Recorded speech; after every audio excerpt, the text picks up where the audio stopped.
Les valeurs actuelles et les valeurs futures. Si tu suis un peu mes capsules, tu te rappelles peut-être que j'ai déjà mentionné qu'il était possible de refinancer une maison jusqu'à 80 de sa valeur. Par exemple, si ta maison vaut 300 000, tu peux refinancer jusqu'à 80 de ça, donc réemprunter jusqu'à 240 000. Mettons que tu dois déjà, disons, 200 000 sur ton hypothèque.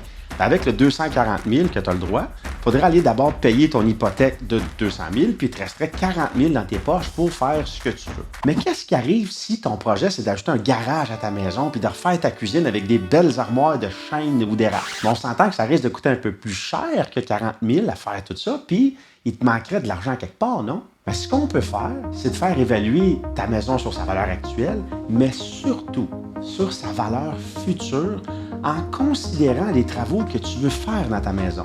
Je t'explique. Aujourd'hui, ta maison, elle vaut 300 000, mais ce n'est pas assez pour dégager assez d'argent pour ton gros projet de rénovation. On peut donc prendre ton solde actuel de 200 000, additionner à ça le montant des soumissions pour ton garage et ta cuisine, disons 55 000 ce qui donnerait un montant de 255 000 pour régler tes rénaux puis ton prêt actuel. On divise ce montant-là par 0,8. C'est juste un calcul inverse pour trouver 255 000, c'est égal à 80 de quel montant? Oui, les enfants, l'algèbre, ça sert encore à quelque chose dans la vie. Donc 255 000 divisé par 0,8, ça fait 318 750. Ça, c'est le montant que ta maison doit valoir au minimum après avoir fait les rénovations de garage puis de cuisine. Puis vite de même, là, il faudrait que ta maison prenne juste 18 750 de valeur après avoir ajouté 55 000 de rénovation.